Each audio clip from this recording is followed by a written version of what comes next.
BSc second year के fourth semester mathematics के एक और लेक्चर में आप सभी का स्वागत करता हूं। मैं हूं आपका भैया ऋषभ सिंह और आप सभी देख रहे हैं आपका अपना यूट्यूब चैनल ऋषि यस क्लासेस। और आज के इस वीडियो में हम बात करने वाले हैं जो हमारा पेपर है डिफरेंशियल इक्वेशंस एंड मैकेनिक्स, उसका जो यूनिट फर्स्ट है जिसमें हम second order linear differential equation with variable coefficients के बारे में पढ़ते हैं। उसी के ही इंपॉर्टेंट ऑब्जेक्टिव टाइप का क्वेश्चंस का लेक्चर लेकर आ चुके हैं। हम आप सभी को ऑलरेडी यूनिट फर्स्ट के सभी लेक्चर्स को प्रोवाइड कर चुके हैं। इसमें हमने सभी मेथड्स पर बात कर लिया है कि हम किस प्रकार से second order linear differential equation को सॉल्व करते हैं, और इसके हम आप सभी को इंपॉर्टेंट क्वेश्चंस को भी प्रोवाइड कर चुके हैं जो कि सब्जेक्टिव फॉर्मेट में था, और एक लेक्चर यह भी प्रोवाइड कर चुके हैं जो कि इंपॉर्टेंट ऑब्जेक्टिव फॉर्मेट में था। ठीक है, तो उन सभी लेक्चर्स का लिंक आप सभी को डिस्क्रिप्शन में मिल जाएगा। और इस लेक्चर में हम एक और इंपॉर्टेंट ऑब्जेक्टिव टाइप का क्वेश्चंस का वीडियो लेकर आ चुके हैं। ठीक है, इसमें हम basically normal form of second order linear differential equations के बारे में पढ़ने वाले हैं, क्योंकि ये काफी इंपॉर्टेंट है और इससे आप सभी के एग्जाम में क्वेश्चन बनने के चांसेस भी हैं। तो इसलिए ऐसे क्वेश्चंस को मैं कराने वाला हूं। ठीक है, तो हर एक चीज को बहुत ही आराम से पढ़िए, सब कुछ समझने का प्रयास करिएगा। देखिए, यहां पर हमारे पास इस वीडियो का सबसे पहला क्वेश्चन आता है। बोला जा रहा है दी नॉर्मल फॉर्म ऑफ, हमारे पास एक second order linear differential equation कुछ इस प्रकार से दिया गया है, y double dash plus p y single dash plus q y equal to r है। तो इसका नॉर्मल फॉर्म क्या होगा इन चारों ऑप्शन में, ये पूछा जा रहा है। तो अगर आप लोग नॉर्मल फॉर्म या फिर कहूं मैं रिमूवल ऑफ फर्स्ट डेरिवेटिव वाले मेथड वाले वीडियो को अगर आप लोग देख लिए होंगे तो आप सभी को यह लेक्चर बहुत ही आसानी से समझ में आएगा और हर एक क्वेश्चन को आप बहुत ही आराम से कर भी सकते हैं। ठीक है, तो वहां पर मैंने आप सभी को बताया था कि अगर हमारे पास कोई भी एक second order linear differential equation है जो कि कुछ इस प्रकार का है, d2y अपॉन में dx square plus p dy by dx plus q into y is equal to r कहें, या फिर मैंने तो शायद x बताया था लेकिन यहाँ पर चलिए क्वेश्चन में दिया गया है r। ठीक है, तो हमने r ले लिया। तो इसका हम नॉर्मल फॉर्म में जब कन्वर्ट करते थे तो हमारे पास क्या मिलता था, हमारे पास मिलता था d2b अपॉन में dx स्क्वायर। ठीक है, मैं उम्मीद करके चल रहा हूं कि आप सभी को याद होगा, अगर नहीं याद है तो याद रखिए, क्योंकि आप सभी का चाहे जिस फॉर्मेट में एग्जाम हो ये क्वेश्चन जरूर पूछा जाएगा। देखिए, यहाँ पर हमारे पास मिलता है d2v अपॉन में dx स्क्वायर, यहाँ पर v जो होता है वह स्मॉल ही होता है, आप सभी को पता भी है। और यहाँ पर हमारे पास मिलता है iv इज इक्वल टू हमारे पास होता है r बाई u। ठीक है, लेकिन यहाँ पर हमारे पास s, चूंकि फॉर्मेट में हमारे पास s दिया गया है तो इसलिए s के फॉर्मेट में हम लिखेंगे। अभी i का भी एक एक्सप्रेशन होता है, s का भी एक एक्सप्रेशन होता है। यहाँ पर i का हमने सब्स्टिट्यूशन किया है, s का भी हमने सब्स्टिट्यूशन किया है। तो ये हमारे पास नॉर्मल फॉर्म होता है। इसमें आप लोग देख भी सकते हैं कि जो हमारे पास फर्स्ट डेरिवेटिव है उसका रिमूवल हो चुका है, इसलिए इस मेथड को हम रिमूवल ऑफ फर्स्ट डेरिवेटिव भी कहते थे। ये बात मैं आप सभी को समझाया भी हूँ। ठीक है, तो अब देखते हैं कि कौन सा ऑप्शन हमारा सही बनता है। तो यहाँ पर अगर देखा जाए तो यहाँ पर iv प्लस s तो है, ठीक है, लेकिन यहाँ पर dv अपॉन में dx और यहाँ पर d2v अपॉन में dx स्क्वायर होना चाहिए, ये कैंसल आउट हो गया। यहाँ पर देखा जाए तो यहाँ पर ये बन रहा है, ये बन रहा है, ये बन रहा है, लेकिन यहाँ पर प्लस साइन होना चाहिए था और यहाँ पर माइनस साइन है, तो ये भी ऑप्शन कैंसल आउट हो गया। ठीक है, इस ऑप्शन पर बात करते हैं तो ये भी हमारे पास परफेक्ट है, ये भी परफेक्ट है, ये भी परफेक्ट है और हमारे पास साइन भी परफेक्ट है, यानी कि हमारे पास बी ऑप्शन करेक्ट होगा और डी ऑप्शन भी हमारे पास टिक करने के योग्य नहीं है। ठीक है, अब यहाँ पर आप सभी से देखो, नॉर्मल फॉर्म हमने डिस्कस किया, तो नॉर्मल फॉर्म में हमने आपको बताया कि i और s के लिए भी हमारे पास एक्सप्रेशन होता है। ठीक है, तो आप सभी से एग्जाम में यह भी पूछा जा सकता है कि i का क्या एक्सप्रेशन है और s का क्या एक्सप्रेशन है, काफी इंपॉर्टेंट है। ठीक है, तो चलिए इस पर भी हम बात कर लेते हैं। तो अगला क्वेश्चन मैंने इसी का ही बनाया है। यहाँ पर क्या बात बोली जा रही है, ध्यान दीजिएगा। इन द नॉर्मल फॉर्म, ठीक है, हमारे पास एक second order linear differential equation है, ठीक है, जिसका नॉर्मल फॉर्म हमारे पास कुछ इस प्रकार है। तो इसमें पूछा जा रहा है कि i और s का क्या एक्सप्रेशन होता है। ठीक है, तो अगर आप लोग लेक्चर्स देखे होंगे, जो कि मुझे उम्मीद है कि आप लोग देखे होंगे, नहीं देखे हैं तो पूरे प्लेलिस्ट का लिंक आप सभी को डिस्क्रिप्शन में मिल जाएगा, उन्हें देख लीजिए ताकि आप सबको नॉलेज पूरी रहे। ठीक है। अब यहां पर हम बात कर रहे हैं कि हमारे पास आई के लिए क्या एक्सप्रेशन है और यस के लिए क्या एक्सप्रेशन है, ठीक है। तो चलिए यहां पर हम बात करते हैं। अगर यहां पर हम कह रहे हैं कि where I is equal to जो हमारे पास होता है वह होता है क्यू माइनस हमारे पास होता है 1/4 पी स्क्वायर एंड हमारे पास होता है 1/2 और यहाँ पर हमारे पास होता है dp बाई dx, ठीक है। यही तो हमारे पास होता है। मैं आप सभी को फार्मूला बताया भी हूं कि हमारे पास जो i होता है वह हमारे पास इसका y का जो कॉफिशिएंट है उसे लिखा जाता है माइनस जो हमारे पास p है उसका हम स्क्वायर करते हैं और उसमें 4 से डिवीजन करते हैं और उसका x के रिस्पेक्ट में सिंगल डेरिवेटिव निकालते हैं और 1/2 से मल्टीप्लाई करते हुए इन सभी का सब्ट्रैक्शन कर देते हैं, ठीक है। और इस प्रकार हमारे पास i के लिए एक्सप्रेशन मिल जाता है। लेकिन यहां पर हमारे पास क्वेश्चन में यह भी पूछा गया था i and S R respectively, ठीक है। तो हमें यस का भी एक्सप्रेशन देखना पड़ेगा। तो चलिए पहले ऑप्शंस को देख लेते हैं कि कौन से ऑप्शन में ये दिख रहा है, पहले ये तो चेक कर लेते हैं। तो अगर ध्यान से देखा जाए तो पहले ऑप्शन में q प्लस में दिया गया है, ठीक है। q plus 1/2 dp by dx यहाँ पर लिखा गया है, जबकि हमारे पास dp बाई dx माइनस में होना चाहिए तो वो भी 1/2 के फॉर्मेट में, तो ये ऑप्शन गलत ही हो गया। यहाँ पर देखो p plus q plus r is equal to 0, तो ये तो है ही नहीं, ये तो वैसे ही गलत है, ठीक है। और बी ऑप्शन पर बात कर लेते हैं। तो बी ऑप्शन में अगर ध्यान से देखा जाए तो बनता नजर में आ रहा है ये q माइनस हमारे पास है पी स्क्वायर बाई 4, तो पी स्क्वायर बाई 4 भी बन रहा है माइनस 1/2 dp बाई dx, ठीक है। तो यहाँ पर इसको रीअरेंज कर दिया गया है, लेकिन यही बी ऑप्शन हमारे पास बनता नजर में आ रहा है, ठीक है। लेकिन प्रॉब्लम यह है कि हमारे पास NOT भी ऑप्शन में दिया गया है, तो हमारे पास यस का भी एक्सप्रेशन r बाई यू होना चाहिए, तभी हम कह सकते हैं कि हाँ यही हमारे पास ऑप्शन करेक्ट है।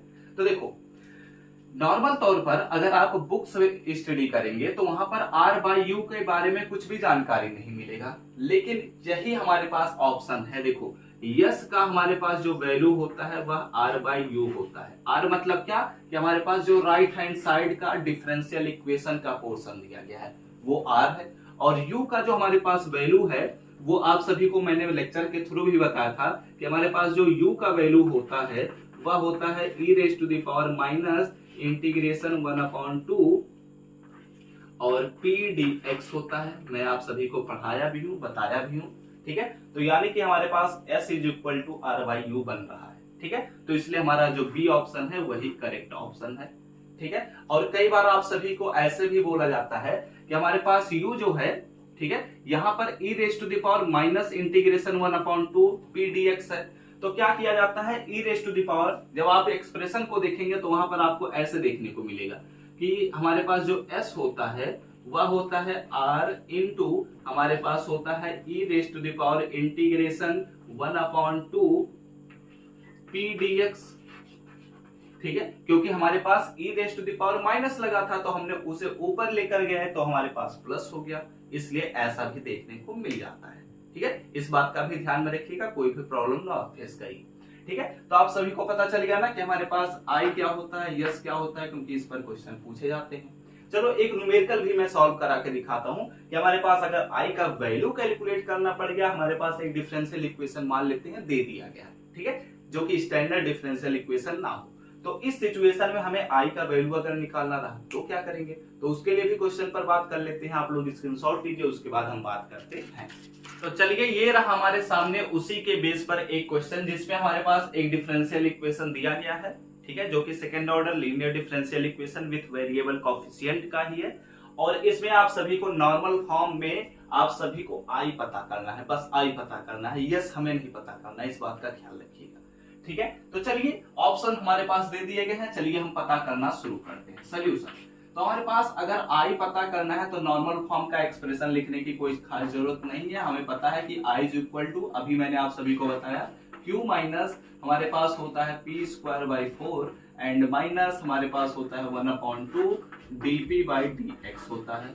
ये बातें आप सभी को पता ही है, ठीक है। तो अब देखो q का वैल्यू हमारे पास क्या है, q का वैल्यू हमें पता करना पड़ेगा। देखो ये हमारे पास एक्सप्रेशन है, ठीक है, इसमें हमें पता करना पड़ेगा कि कौन कौन सा वैल्यू है। ठीक है। तो अगर यहाँ पर हम बात करते हैं तो यहाँ पर हमें कुछ दिया नहीं गया होता है, क्योंकि second order linear differential equation का स्टैंडर्ड फॉर्म यही होता है।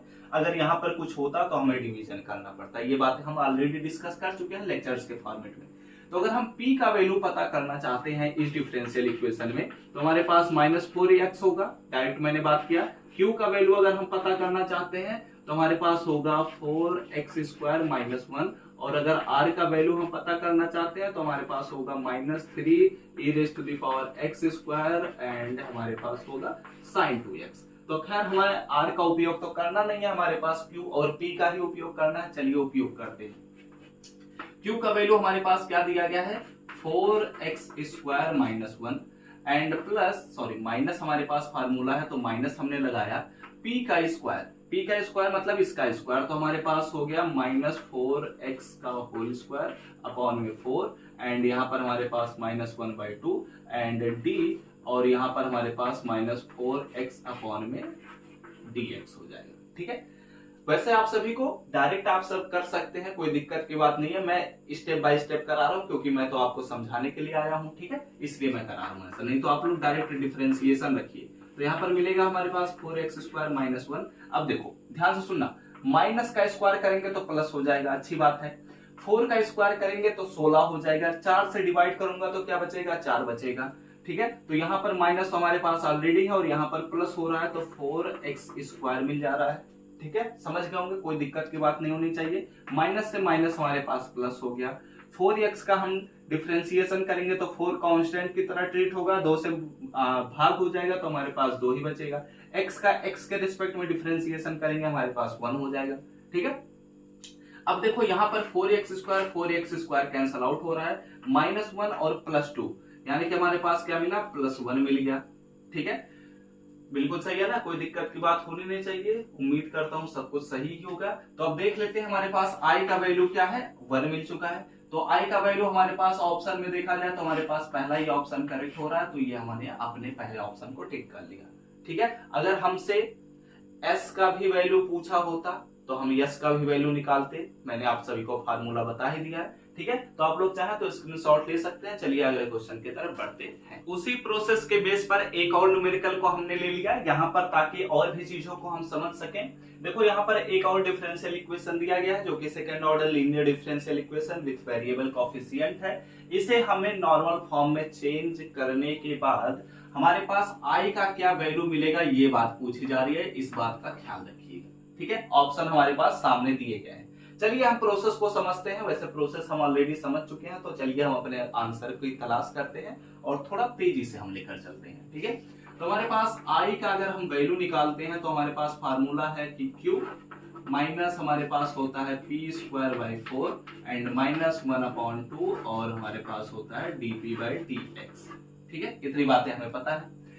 अगर इस डिफरेंशियल इक्वेशन में ध्यान से देखा जाए तो हमारे पास p का वैल्यू क्या है, हमारे पास p का वैल्यू है 1/x⁻⁴ एंड अगर हम q का वैल्यू पता करना चाहते हैं तो हमारे पास q का वैल्यू ये है 1/4x⁻² एंड माइनस हमारे पास है 1/6x⁴ एंड माइनस हमारे पास है 6/x²। काफी लंबा चौड़ा वैल्यू है।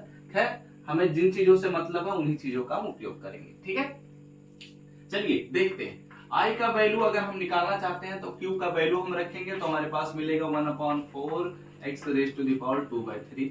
ठीक है, एंड अगर हम बात करते हैं तो -6x⁻⁴ एंड -6/x² हमारे पास बन रहा है। ठीक है, ये हमारे पास मिल रहा है। और देखते हैं अगर हमारे पास इसका वैल्यू हम निकालते हैं तो -p², तो p² का मतलब हो गया हमारे पास 1/, यहाँ पर देखो अगर हम इसका स्क्वायर करते हैं तो इसका मतलब हमारे पास क्या हो जाएगा, इसका मतलब हमारे पास हो जाएगा 1/x⁻² हो जाएगा। ठीक है, कोई दिक्कत नहीं होनी चाहिए। चलिए तब वैल्यूज को रखते हैं। ठीक है, यहाँ पर इस ब्रैकेट को मैं हटा देता हूं क्योंकि ब्रैकेट लगाने से हमारा घाटा ही होगा। यहाँ पर देखो हमारे पास 1/4 तो रहेगा ही रहेगा, और p² का जब हम वैल्यू निकाल रहे हैं तो 1/x⁻² होगा, तो यानी कि इसमें मल्टीप्लाई होगा तो 2/3 हो जाएगा। ठीक है, एंड अगर हम बात करते हैं माइनस और 1/2 हमने लिख दिया। ठीक है, और dp/dx यानी कि हमें इसका डिफरेंशिएशन करना रहेगा इसका। ठीक है। तो अगर हम dp बाई dx निकालते हैं, ठीक है, तो यानी कि हमें निकालना पड़ेगा x क्यूबिक रूट, है ना। तो क्यूबिक रूट के लिए हम क्या कर सकते हैं, यहाँ पर हम लिख सकते हैं x raise to the power -1/3 और इसका जब हम डिफरेंशिएशन कर सकते हैं तो यहाँ पर देखिए, चलिए करते हैं। देखो -1/3 हमारे पास क्या होगा, बाहर आ जाएगा, तो -1/3 आगे आ गया और x raise to the power -1/3 और एक का सब्ट्रैक्शन हो जाएगा तो ये हमारे पास मिलेगा। तो -1/3 and x raise to the power क्या हो जाएगा, माइनस, और ये 3 हो गया और प्लस एक 4 हो गया, 4/3 हो जाएगा, ठीक है। तो ये भी नीचे हो जाएगा, तो हमारे पास क्या मिलेगा, ओवरऑल वैल्यू हमारे पास मिल जा रहा है, माइनस से माइनस हो जाएगा प्लस, और 3 से अगर हम 2 का मल्टीप्लीकेशन कर देते हैं तो 6 हो जाएगा, और वो पावर में माइनस में पावर है तो इसलिए नीचे आ जाएगा, तो x raise to the power 4/3 हो जाएगा, ठीक है। यानी कि ये दोनों ही वैल्यूज हमारे पास नीचे हैं। अब देखते हैं कि क्या क्या कैंसल आउट हो सकता है, इस बात का हमें ख्याल रखना है। और मोस्ट ऑफ द चांसेस हैं ऑब्जेक्टिव टाइप के क्वेश्चंस में सभी वैल्यूज कैंसल आउट होंगे, एक ही 2 वैल्यू बचेंगे, ठीक है। चलिए देखते हैं कि क्या क्या कैंसल आउट हो सकता है। तो अगर ध्यान से देखा जाए तो 1/4 x raise to the power 2/3, 1/4 x raise to the power 2/3, ये दोनों हमारे कैंसल आउट हो जाएंगे, और -1/6 x raise to the power 4/3, और यहाँ पर भी हमारे पास वही बन रहा है, तो ये दोनों भी कैंसल आउट हो जाएंगे। बच क्या रहा है, -6/x²। ऑप्शन में देख लेते हैं तो ये ऑप्शन हमारे पास करेक्ट बन रहा है, ठीक है। यही हमारे पास केवल बच रहा है, तो ये हमारे पास i का वैल्यू हो गया, ओके, ठीक है ना। इतनी चीजों को समझ रहे होंगे। अब आप लोग तो समझ गए होंगे कि नॉर्मल फॉर्म से हम कैसे किसी भी क्वेश्चंस का सॉल्यूशन निकाल सकते हैं, ठीक है। तो आप लोग स्क्रीनशॉट ले लीजिए। ये हमने अपने इस क्वेश्चन के माध्यम से ये समझा कि अगर नॉर्मल फॉर्म से रिलेटेड क्वेश्चन आप सभी के एग्जाम में आते हैं, जो कि आएंगे ही, तो उन्हें हम कैसे सॉल्व कर सकते हैं। तो हमने पहले फार्मूले को देख लिया, फार्मूले में हमने देख लिया कि i और s का क्या वैल्यू होता है, और उसके माध्यम से हमने यह भी देख लिया कि अगर हमारे पास एक डिफरेंशियल इक्वेशन दिया गया है तो उसमें हम i का वैल्यू कैसे कैलकुलेट कर सकते हैं। बिल्कुल ऐसे ही s का भी वैल्यू कैलकुलेट कर सकते हैं, लेकिन s का वैल्यू बहुत कम बार पूछा जाता है, इसलिए इसकी खास जरूरत नहीं है, लेकिन i का वैल्यू पूछ लिया जाता है, ठीक है। तो इसी के साथ इस लेक्चर को हम समाप्त करते हैं। वीडियो अच्छा लगा हो तो जरूर लाइक करिएगा, कमेंट करके बताइएगा कि आप सभी को लेक्चर समझ में आया है या नहीं। अगले लेक्चर्स के नोटिफिकेशन पाने होंगे तो सब्सक्राइब करने के साथ बेल आइकन को जरूर ऑल पर सेलेक्ट कर लीजिएगा। तो हम सब मिलते हैं अपने नेक्स्ट लेक्चर में, तब तक पढ़ते रहिए, संघर्ष करते रहिए और सफल होते रहिए।